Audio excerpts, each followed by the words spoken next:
ሌላኛው ኃጢአት ነው። የድፍረት ኃጢአት ኃጢአት በሁለት ይከፈላል። የመጀመሪያው ከአዳማዊ ባህሪያችን የመጣ ኃጢአት ነው። በክርስቶስ ኢየሱስ ከኛ ላይ ተሽሯል። ጌታን የተቀበልንለታል። ከዛ ሁለተኛውና ክፉ እግዚአብሔርን የሚያስቆጣ ኃጢአት ደግሞ የድፍረት ኃጢአት እያወቅን የምናደርገው የድፍረት ኃጢአትን አመጽ ለዋል መጽሐፍ ቅዱስ። አመፀኞች የሚያደርጉት ማለት ነው። ማማት፣ መተቸት፣ በማይገባ ስፍራ መግባት፣ አንደበትን ማርከስ፣ ሰውነትን ማርከስ፣ መስረቅ፣ በሐሳብ መስረቅ፣ በውሸት መስረቅ፣ በመዋሸት መስረቅ የመሳሰሉ ነገሮች ናቸው። ይወገዱ ከኛ ይወገድ ከኛ። እውነት ነው ጥላችኋለሁ። መቼ እንደምንጠራ አይታወቅም። ከኛ ይወገድ። በቃ አሜን አሜን። ከኛ ይወገድ። ጌታ እንደውም ጽድት አድርጎ ሊወስድስ ፈልጎ ከሆነ ከኛ ይወገድ። እስቲ አሜን አሜን። እጃችሁ ከፍ አድርጉና አስወግድልኝ በሉ እስቲ። አዎ መወገድ አለበት። መጠላለፍ፣ አንዱ ሲጠልፍ አንዱ ለመጣል ሲነሳ፣ የሌላውን አገልግሎት ማንቋሸሽ፣ የሌላውን አገልግሎት ላይ እና አመድ መነስነስ፣ እነዚህ ነገሮች ጥሩ አይደሉም። እነዚህን መጽሐፍ ቅዱስ የአመፅ ኃጢአት በድርጊት የሚፈጸሙ ኃጢአቶች ማለት ነው እና በአዳማዊ ባህሪያችን የወረስነው ይሄን ይወልዳል። ስለዚህ እንድንጫነው ይገባል። አሜን። በኢየሱስ ስም እንጫነዋለን። እስቲ እጫነዋለሁ በሉ እስቲ። ሰይጣን ከሚወረውርብን ፍላጻዎች መካከል አንዱ የድፍረት ኃጢአት ነው። ሌላኛው የአገልግሎት እንቅፋት የአገልግሎት ምሪትን ማጣት ነው። የአገልግሎት ምሪት ማጣት እና የሚመሩን መሪዎች ሳይኖሩ ሲቀሩ ሚመኑ በአገልግሎት እንዲመሩ ምሪት እንዲሰጣቸው ይገባል።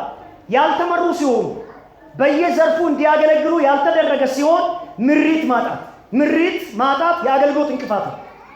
ሳታገለግሉ እንዳትሞቱ። ጌታን ሁሉ ጊዜ አመሰግነዋለሁ። በእውነት አሁንም በእናንተና በእሱ ፊት ቆሜ ጌታን ማመሰግንበት ምክንያት የባከነ ጊዜ በህይወቴ ውስጥ እስከዚች ዕድሜ ድረስ አለመኖሩ፣ እሱን ስላገለገልኩ በጣም ደስ ይለኛል። አሜን። ጌታ ስሙ የተመሰገነ ይሁን። አሜን። በቃ ብሄድም ጌታን አገልግያለሁ። ታሪኬ እሱ ነው። ምንም ሌላ ነገር ስለሌለ እያገለገላችሁ ያላችሁ ደስ ይበላችሁ። ለሌሎችም ጥሪ ያደርጋለሁ። ሳታገለግሉ እንዳትሞቱ። ሞት አይቀርም። አባቶች ሲናገሩ እንደዚህ ይላሉ።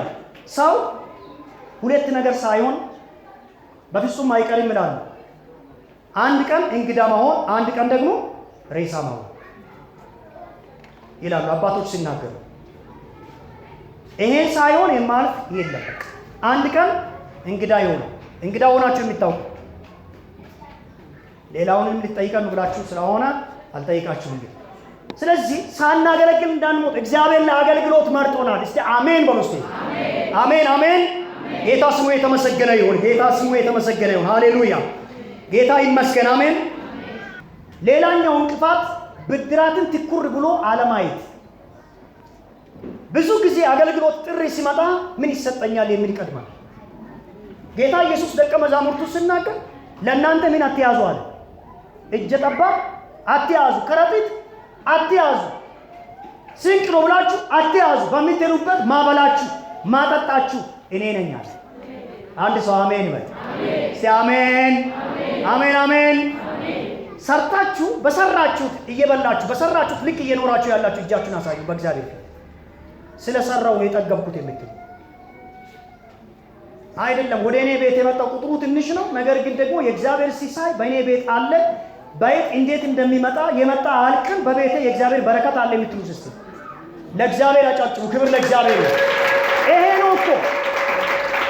ስለዚህ እግዚአብሔር መጋቢ ነው። የፈጠረውን የጠራውን ይመግበዋል። እግዚአብሔር ለመረጣቸው መጋቢ ነው። ለፈጠራቸው እግዚአብሔር መጋቢ ነው። ክብር ለእግዚአብሔር ይሁን። ብድራትን ትኩር ብሎ አለማየት አንድ እንቅፋት ነው።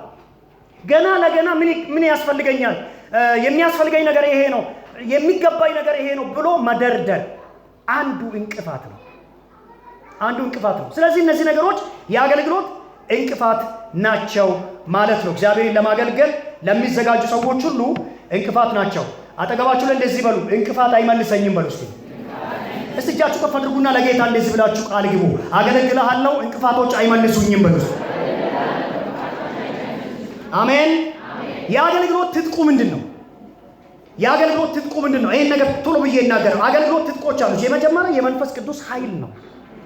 የመንፈስ ቅዱስ ኃይል ሌላም ትጥቅ አያስፈልገውም። በቃ በአንድ ቃል ለመዘመር፣ ለመምራት፣ ለማገልገል፣ ለመጸለይ፣ ለማናቸውም አገልግሎቶች የመጀመሪያውና ትልቁ ትጥቅ የመንፈስ ቅዱስ ኃይል ነው። ኃይልን እስክትቀበሉ በኢየሩሳሌም ምን በሉ ቆዩ። ለምን? ትጥቁ እሱ ነዋ። በመንፈስ ቅዱስ የታጠቀ ሰው በጠላት ትጥቁን አይፈታም። ወሬ ቢመጣ ትጥቁን አይፈታም። ትችት ቢመጣ ትጥቁን አይፈታም። አሜን። እስቲ አልፈታም በሉ። እስቲ አልፈታም በሉ አንድ ጊዜ። የመጀመሪያው የመንፈስ ቅዱስ ኃይል ነው። ሁለተኛ ጾምና ጸሎት ነው። የአገልግሎት ትጥቅ ዛሬ ምን አገልግሎት የተዘጋጃችሁ አላችሁ። ሳምንትም ደግሞ የሚያገለግሉ ወደዚህ በዚህ ቦታ ላይ መሪዎች መተው ሹመት ይሰጣሉ። ዛሬ ጥቆማም እናደርጋለን። ታደርጋላችሁ። ጉባኤ እንግዲህ ጸሎት ነው። ምንድነው ትጥቁ ቢባል ጸሎት ነው። እግዚአብሔርን የማገልገል ትጥቁ ጸሎት ነው። በጸሎት የታጠቀን ሰይጣን ሊመታው አይችልም። ጸሎትን ታጥቆ ይወጣል፣ ማደናቀፍ አይቻልም። ምክንያቱም አስቀድሞ ያያል። መንፈሳዊው ዓለም ውስጥ ኃይል ታጥቆ ስለመጣ ስጋዊው ዓለም ውስጥ ያለውን ነገር ሁሉ ማለፍ ይችላል። ጌታ ይባረክ። ሃሌሉያ አሜን። ሌላኛው የእግዚአብሔር ቃል ነው። የአገልግሎት ትጥቅ የእግዚአብሔር ቃል ነው። እግዚአብሔርን ሊያገለግሉ የተገባቸው እግዚአብሔርን ሊያገለግሉ የተመረጡ ሰዎች ሶስቱን ትጥቆችን መታጠቅ አለባቸው። የመንፈስ ቅዱስ ኃይል፣ የጸሎት ኃይል፣ የእግዚአብሔር ቃል ኃይል። ሶስቱ የአገልግሎት ትጥቆች ናቸው። የአገልግሎት ባህሪስ አገልጋይ የሚባለው ሰው መሪ የሚሆን ሰው አገልጋይ መሪ ነው። መሪ አገልጋይ የሚሆን ሰው ምን አይነት ባህሪ እንዲኖራቸው ይገባል? የመጀመሪያው ባህሪ ኢየሱስን መምሰል። የኢየሱስ ክርስቶስ ባህሪ እየሰደቡት ግድ የለም ብሎ ማየት፣ እየተፉበት ክርስቶስ ዝም ብሎ ነው የሄደው። እየወጉት እየወገሩት አውቀው አይደሉምና ይቅር በላቸው የሚል ባህሪ፣ ልበ ሰፊ መሆን። መሪ ሊሆኑ የሚችሉ ሰዎች፣ አገልጋይ እንዲሆኑ የተገባቸው ሰዎች የመጀመሪያው ባህሪ የክርስቶስን ባህሪ መልበስ ነው። ኤፌሶን ምዕራፍ 4 ከቁጥር 22 ላይ አዲሱን ሰው ሊበሱት ይላል። አሮጌውን ሰው አስወግዳችሁ አዲሱን ሰው ምን በሉ ሊበሱት ይላል። እሱ ምን ማለት ነው? አሮጌውን ባህሪ፣ ቁጡ ባህሪ፣ አኩራፊ ባህሪ፣ የሆነ ሰው ተናግሮኛልና አገልግሎት ቸርች አልመጣም የሚል ባህሪ አስወግዱ ነው። እሱ አሮጌ ነው። አዲሱ ግን እየተሰደበ የሚያገለግል፣ አዲሱ ግን እየተሰደበ፣ ምክንያቱም ለሰማይ ቤት እንጂ ለምድር ኑሮ አይደለም የሚያገለግለው። ሃሌሉያ አሜን። እጃችሁ ከፍ አድርጉና ለእግዚአብሔር መንግስት አገልጋይ ነኝ በሉ። ሁለተኛው መታዘዝ ነው። መታዘዝ፣ ሂድ ያለበትን ማየት፣ ና ባለበት ቦታ መምጣት። ቤተ ክርስቲያንን ለማገልገል ራሳችንን ከሰጠን በኋላ የምንታዘዝ እንድንሆን ይገባል ማለት ነው። በማናቸውም ጊዜ ክረምት ከበጋ፣ ዛሬ በዚህ ጋር ለአዲሶቹ የሚሰጡ ዲያቆናት እጅግ ታዛዦች ነበሩ። አንዳንድ ሰዎችን ለማውራት ሞክሬ ነበር። ምን ተማራችሁ ከነሱ? መሪ ስለሆን ምን ተማራችሁን ይወዳሉ እና በጣም ብዙ ነገር ነገሩ። ደስ ይበላችሁ፣ ጥሩ ነገር ነው የነገሩ ስለ እናንተ። ይሄ ትልቅ ምስክርነት ነው። በሰዎች ፊት የተመሰከረላቸው በአባቴ ፊት ደግሞ ይመሰከርላቸዋል ነው የሚለው። ስለዚህ መታዘዝ ባህሪያቸው ነበር። ሌላኛው መንፈሳዊ ፍሬ ያስፈልጋል። አንድ መሪ መንፈሳዊ ፍሬ እንዲኖረው ይገባል። አንድ መጋቢ መንፈሳዊ ፍሬ እንዲኖረው ይገባል። አንድ መሪ መንፈሳዊ ፍሬ እንዲኖረው ይገባል። ምንድነው መንፈሳዊ ፍሬ? የጸሎት ሕይወት ፍሬ። ጸልዮ ረጠብ ያለ መሆን አለበት። ረጠብ ያለ አጠገባችሁ ላይ እርጥቡን መንፈሳዊ እርጥቡን በሉስ። እግዚአብሔር ድርቀትን ይምታው። አሜን። ረጠብ ያለ ካፉ የሚወጣ የደረቀችን በግ ሚያረጥብ መሆን አለበት መንፈሳዊ ፍሬ። መሪዎች መጋቢዎች ናቸው። መጋቢ ስለተባልን እኛ ብቻ አይደለም መጋቢዎች። መሪ መጋቢ ነው።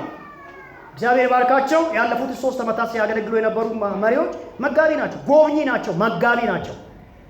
መሪ መጋቢ መሆን አለበት፣ አስመጋቢ መሆን የለበትም። መጋቢ የሚያስተምር፣ የሚገስጽ፣ የሚመልስ፣ የሚናገር የእውቀትን ቃል የእውነትን ቃል በእውቀት በመረዳት በጥልቀት የሚናገር፣ የሚመልስ፣ የሚገስጽ። የሚያኮርፍ ቢኖርስ ቃሉን ተናግሬ የሚያኮርፍ ካለ ያኩርፍ። እናም ደግሞ መልሶ የሚጠግን የሚመልስ ማለት ነው። የሚቆጣም ደግሞ የሚመልስ። ሁለት አይነት ባህሪ ያለው የአንበሳ ባህሪ ያለው፣ ከዛ አንበሳ ቁጡ አይደለም፣ ተመልሶ ደግሞ የአባት ባህሪ ያለው። መንፈሳዊ ፍሬ ያላቸው መሆን አለባቸው መሪዎች። ትህትናና ፍቅር የተላበሰ መሆን አለበት እና የመሪዎች የአገልጋዮች ባህሪ እንዲሆን የሚገባው ትህትናና ፍቅር ያለባቸውን ሰዎች ተመልከቷቸው። ትሁት ይሁን። ትህትና ማለት መቅለስለስ አይደለም። ትህትና ማለት ዳና ናችሁ ማለት ካለፈ በኋላ አንተን ብሎ አያችሁ፣ ትህትና አይደለም ሰይጣናዊ ባህሪ እንጂ ትሁት ነው። ትህትና ማለት መስላችሁ መቅለስለስ ሳይሆን ከወገብ እየተሰበሩ ከጉልበት እየታጠፉ መነሳት፣ እየተነሱ ሰላም ማለት እጅ መንሳት ሳይሆን ትህትና እሱ ከእውነተኛ ትህትና የመጣ ከሆነ እሰይ ጸጋ ስጦታ ነው። ትህትና ማለት እያወቁ ከኛ በታች ከሆኑ ሰዎች መማር ማለት ነው።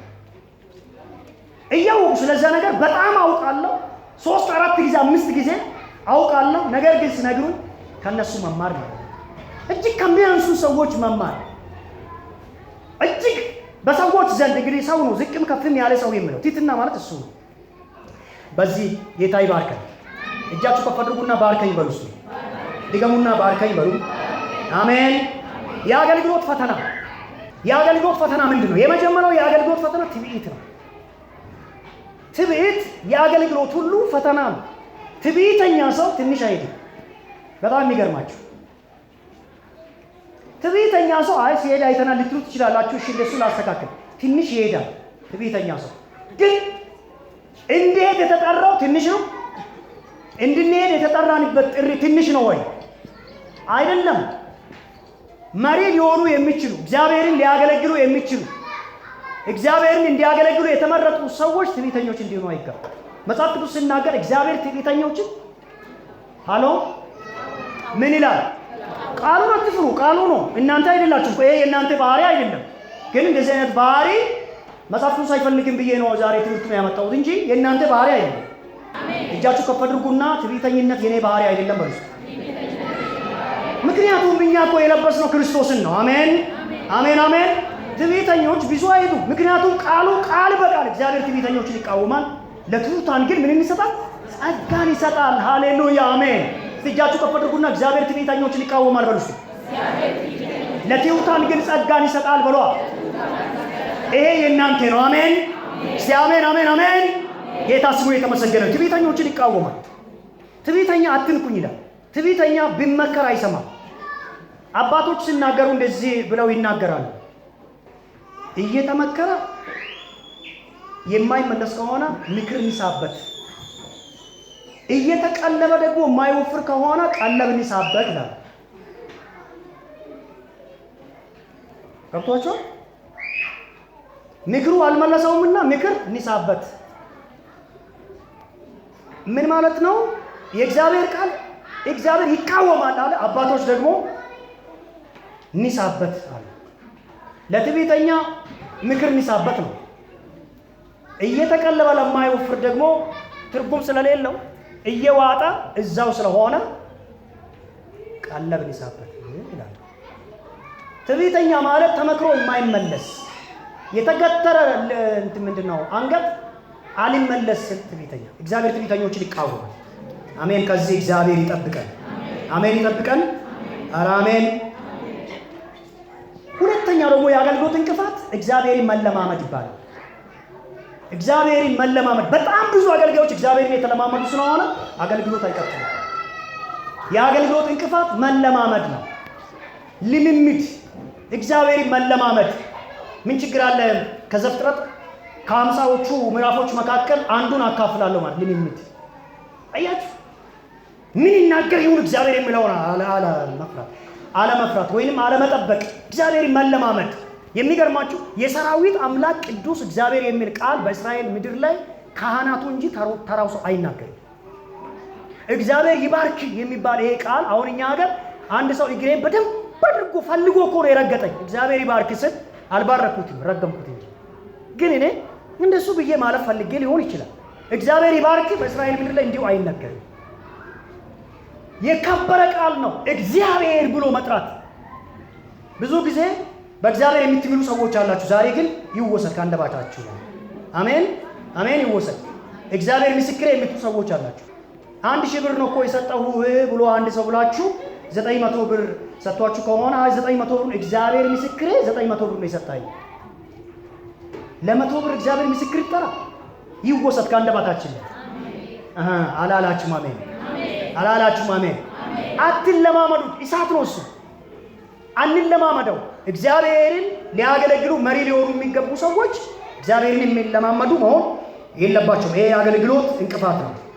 ምድራዊ ጥቅም ነው። ሌላ ሹመት፣ ስልጣን ምናምን እንደሱ ይሄም መወገድ ያለበት ነው። ሃሌሉያ አሜን።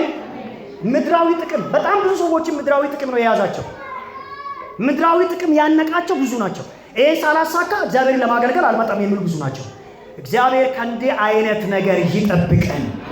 አሜን አሜን አሜን። እግዚአብሔር ይጠብቀኛል በሉ። የቅድስና ሕይወት በመኖር የአገልግሎት ፍሬ እንድናፈራ እግዚአብሔርን ሊያገለግሉ የተገባቸው ሰዎች ባህሪ ይሄ ነው። በአጭሩ እግዚአብሔርን ሊያገለግሉ በኮየር አገልግሎት፣ በጸሎት ህብረት አገልግሎት፣ በቤተ ክርስቲያን በሽምግልና አገልግሎት፣ በዲያቆናት አገልግሎት፣ በዝማሬ አገልግሎት፣ በወንጌላዊነት አገልግሎት፣ በካህንነት፣ በነብይነት፣ በመጋቢነት አገልግሎት፣ በማናቸውም አገልግሎቶች ውስጥ የእግዚአብሔር ቃልና እግዚአብሔር የሚጠብቁት አይነት ሰዎችና ባህሪ አሁን የነገርኳችሁ ነው። ከብዙ አጭሩ። ሰላም ሰላም ቅዱሳን፣ ሰላማችሁ ይብዛ። እኔ ፓስተር አብነት ነኝ። በአገልግሎታችን እየተባረካችሁ እንደሆነ አምናለሁ። ሁልጊዜም የምንለቃቸው መልእክቶች ባላችሁበት ቦታ እንዲደርሳችሁ ሰብስክራይብ፣ ሼር በማድረግ የማራናታ ድምፅ ለፍጥረት ሁሉ የተሰኘውን የዩቲዩብ ቻናል አገልግሎታችን ቤተሰብ እንድትሆኑ በጌታ ፍቅር አሳስባችኋለሁ። እግዚአብሔር ሁለንተናዊ ሕይወታችሁን ይባርክ። ሻሎም